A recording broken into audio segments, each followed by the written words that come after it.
छत्तीसगढ़ के गवर्नर श्रीमान विश्वभूषण हरिचंदन जी,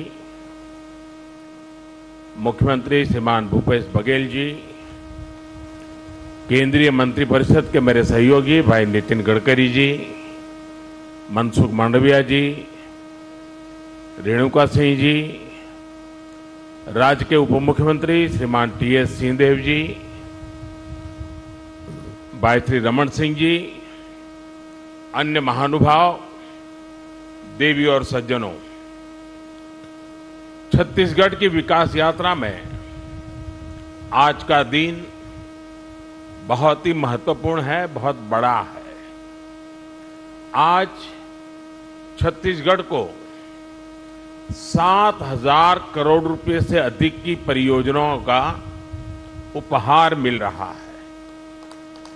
ये उपहार इंफ्रास्ट्रक्चर के लिए हैं, कनेक्टिविटी के लिए हैं, ये उपहार छत्तीसगढ़ के लोगों का जीवन आसान बनाने के लिए हैं, यहां की स्वास्थ्य सेवाओं को बेहतर बनाने के लिए हैं। भारत सरकार के इन प्रोजेक्ट से यहां रोजगार के अनेकों नए अवसर भी बनेंगे। यहां के धान किसानों, खनिज संपदा से जुड़े उद्यमियों और टूरिज्म को भी इन प्रोजेक्ट से बहुत लाभ मिलेगा। सबसे बड़ी बात यह कि इनसे आदिवासी क्षेत्रों में सुविधा और विकास की नई यात्रा शुरू होगी। मैं इन सभी प्रोजेक्ट्स के लिए छत्तीसगढ़ के लोगों को बहुत बहुत बधाई देता हूं।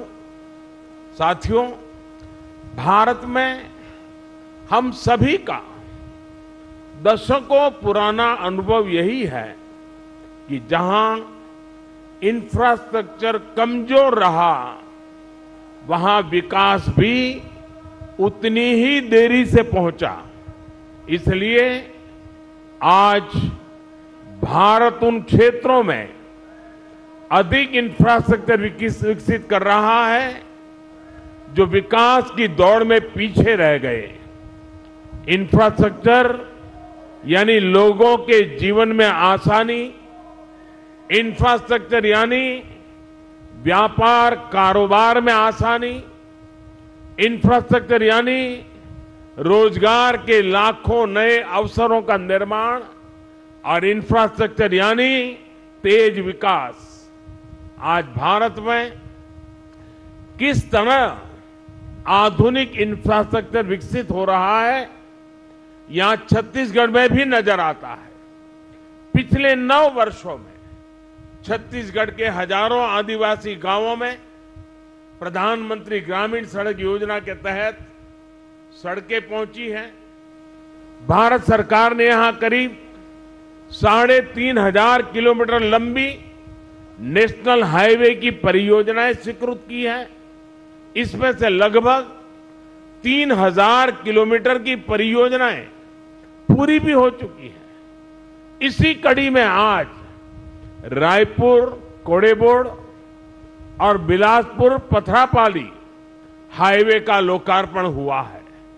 रेल हो, रोड हो, टेलीकॉम हो, हर तरह की कनेक्टिविटी के लिए पिछले 9 साल में भारत सरकार ने छत्तीसगढ़ में अभूतपूर्व काम किया है। साथियों, आधुनिक इंफ्रास्ट्रक्चर का एक और बहुत बड़ा लाभ है जिस पर उतनी चर्चा नहीं हो पाती। आधुनिक इंफ्रास्ट्रक्चर का संबंध सामाजिक न्याय से भी है। जो सदियों तक अन्याय और असुविधा झेलते रहे, उन तक भारत सरकार आज ये आधुनिक सुविधाएं पहुंचा रही है। गरीब, दलित, पिछड़े, आदिवासी, इनकी बस्तियों को आज ये सड़कें, ये रेल लाइनें जोड़ रही हैं। इन दुर्गम क्षेत्रों में रहने वाले मरीजों को, माताओं बहनों को आज अस्पताल पहुंचने में सुविधा हो रही है। यहां के किसानों, यहां के मजदूरों को इससे सीधा लाभ हो रहा है। इसका एक और उदाहरण मोबाइल कनेक्टिविटी भी है। 9 साल पहले छत्तीसगढ़ के 20% से ज्यादा गांवों में किसी तरह की मोबाइल कनेक्टिविटी नहीं थी। आज ये घटकर लगभग 6% रह गई है। इनमें से अधिकतर जनजातीय गांव है, नक्सल हिंसा से प्रभावित गांव है। इन गांवों को भी अच्छी 4G कनेक्टिविटी मिले, इसके लिए भारत सरकार 700 से अधिक मोबाइल टावर लगवा रही है। इनमें से करीब 300 टावर काम करना शुरू कर चुके हैं। जिन आदिवासी गांवों में पहुंचते ही पहले मोबाइल सन्नाटे में आ जाते थे, आज उन्हीं गांवों में मोबाइल की रिंगटोन बज रही है। मोबाइल कनेक्टिविटी पहुंचने से कितने ही कामों में अब गांव के लोगों को मदद मिल रही है। और यही तो सामाजिक न्याय है, और यही तो सबका साथ सबका विकास है। साथियों, आज छत्तीसगढ़ 2 इकोनॉमिक कॉरिडोर से जुड़ रहा है। रायपुर धनबाद इकोनॉमिक कॉरिडोर और रायपुर विशाखापट्टनम इकोनॉमिक कॉरिडोर इस पूरे क्षेत्र का भाग्य बदलने वाले हैं।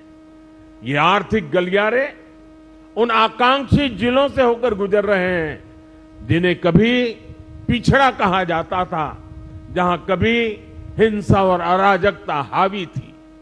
आज उन्हीं जिलों में भारत सरकार की कमान में विकास की नई गाथा लिखी जा रही है। आज जिस रायपुर विशाखापट्टनम इकोनॉमिक कॉरिडोर पर काम शुरू हुआ है, वो इस क्षेत्र की एक नई लाइफलाइन बनने वाली है। इस कॉरिडोर से रायपुर और विशाखापट्टनम के बीच का सफर आधा हो जाएगा। 6 लेन की ये सड़क धमतरी की धान बेल्ट, कांकेर की बॉक्साइट बेल्ट और कोड़ा गांव के हस्तशिल्प की समृद्धि को देश के अन्य हिस्सों में जोड़ने का प्रमुख मार्ग बनेगी। और मुझे इसकी एक और खास बात बहुत अच्छी लगी। ये सड़क वन्य जीव क्षेत्र से गुजरेगी, इसलिए इसमें वन्य जीवों की सहूलियत के लिए टनल और एनिमल पासेस भी बनाए जाएंगे। दिल्ली राजहरा से जगदलपुर रेल लाइन हो, अंतागढ़ से रायपुर के लिए सीधी ट्रेन सेवा हो, इससे भी यहां के दूर सुदूर के क्षेत्रों में आना जाना और आसान हो जाएगा। साथियों, भारत सरकार का कमिटमेंट है कि जहां प्राकृतिक संपदा है वहीं नए अवसर बने, वहीं ज्यादा से ज्यादा उद्योग लगे। इस दिशा में भारत सरकार ने जो प्रयास बीते 9 वर्षों में किए हैं, उनसे छत्तीसगढ़ में औद्योगिकरण को नई ऊर्जा मिली है। भारत सरकार की नीतियों से छत्तीसगढ़ के पास राजस्व के रूप में अधिक पैसा भी पहुंचा है। विशेषकर माइंस और मिनरल एक्ट बदले जाने के बाद छत्तीसगढ़ को रॉयल्टी के रूप में कहीं अधिक पैसा मिलने लगा है। 2014 से पहले के 4 वर्षों में छत्तीसगढ़ को 1300 करोड़ रुपए रॉयल्टी के तौर पर मिले थे, जबकि 2015-16 से 2020-21 के बीच छत्तीसगढ़ को लगभग 2800 करोड़ 2800 करोड़ रुपए रॉयल्टी के रूप में मिले हैं। डिस्ट्रिक्ट मिनरल फंड की राशि बढ़ने से उन जिलों में विकास का काम तेज हुआ है जहां खनिज संपदा है। बच्चों के लिए स्कूल हो, पुस्तकालय हो, सड़कें हो, पानी की व्यवस्था हो, ऐसे ही कितने ही कामों में अब डिस्ट्रिक्ट मिनरल फंड का पैसा खर्च हो रहा है। साथियों, केंद्र सरकार के एक और प्रयास का छत्तीसगढ़ को बहुत लाभ हुआ है। भारत सरकार के प्रयासों से छत्तीसगढ़ में 1,60 लाख से ज्यादा जनधन बैंक खाते खोले गए हैं। आज इन बैंक खातों में 6,000 करोड़ रुपए से अधिक जमा है। ये उन गरीब परिजनों, उनके परिवारजनों, किसानों श्रमिकों का पैसा है जो पहले यहां वहां अपने पैसा रखने के लिए मजबूर थे। आज इन जनधन खातों की वजह से गरीबों को सरकार से सीधी मदद मिल पा रही है। छत्तीसगढ़ के युवाओं को रोजगार मिले, वो स्वरोजगार करना चाहे तो दिक्कत ना हो, इसके लिए भी भारत सरकार निरंतर काम कर रही है। मुद्रा योजना के तहत 40,000 करोड़ रुपए से अधिक की मदद छत्तीसगढ़ के युवाओं को दी गई है। ये पैसे भी बिना गारंटी को दिए गए हैं। इस मदद से बड़ी संख्या में छत्तीसगढ़ के गांवों में हमारे आदिवासी युवक युवतियों ने, गरीब परिवार के युवाओं ने अपना कुछ काम शुरू किया है।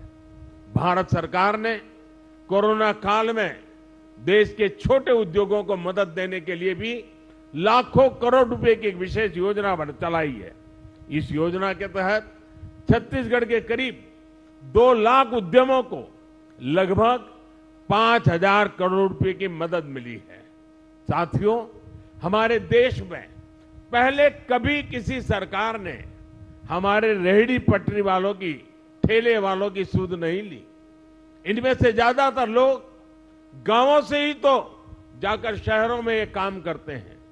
हर रेहड़ी पटरी और ठेले वाले को भारत सरकार अपना साथी समझती है। इसलिए हमने पहली बार उनके लिए पीएम स्वनिधि योजना बनाई। बिना गारंटी के उन्हें ऋण दिया। छत्तीसगढ़ में इसके भी 60,000 से ज्यादा लाभार्थी है। गांवों में मनरेगा के तहत भी पर्याप्त रोजगार मिले, इसके लिए भी छत्तीसगढ़ को 25,000 करोड़ रुपए से ज्यादा भारत सरकार ने दिए हैं। भारत सरकार का ये पैसा गांवों में श्रमिकों की जेब में पहुंचा है। साथियों, थोड़ी देर पहले यहां 75 लाख लाभार्थियों को आयुष्मान कार्ड दिए जाने की शुरुआत हुई है। यानी मेरे इन गरीब और आदिवासी भाई बहनों को हर साल 5 लाख रुपए तक के मुफ्त इलाज की गारंटी मिली है। छत्तीसगढ़ के 1,500 से ज्यादा बड़े अस्पतालों में वो अपना इलाज करा सकते हैं। मुझे संतोष है कि गरीब, आदिवासी, पिछड़े, दलित परिवारों का जीवन बचाने में आयुष्मान योजना इतना काम आ रही है। और इस योजना की और एक भी विशेषता है, अगर छत्तीसगढ़ का कोई लाभार्थी हिंदुस्तान के किसी और राज्य में है और वहां उसको अगर कोई परेशानी हो गई तो ये कार्ड वहां भी उसका सारा काम पूरा कर सकती है। इतनी ताकत इस कार्ड में है। मैं आपको विश्वास दिलाता हूं कि भारत सरकार इसी सेवा भाव से छत्तीसगढ़ के हर परिवार की सेवा करती रहेगी। एक बार फिर आप सभी को इन विकास कार्यों के लिए बहुत बहुत बधाई देता हूं, बहुत बहुत शुभकामनाएं देता हूं। धन्यवाद।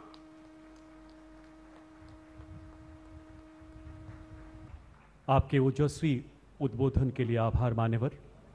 आपका हर शब्द राष्ट्र सर्वप्रथम का आह्वान है। आपकी जीवन यात्रा मां भारती का वंदन है। आपकी वाणी की प्रखरता में आपके शीर्ष नेतृत्व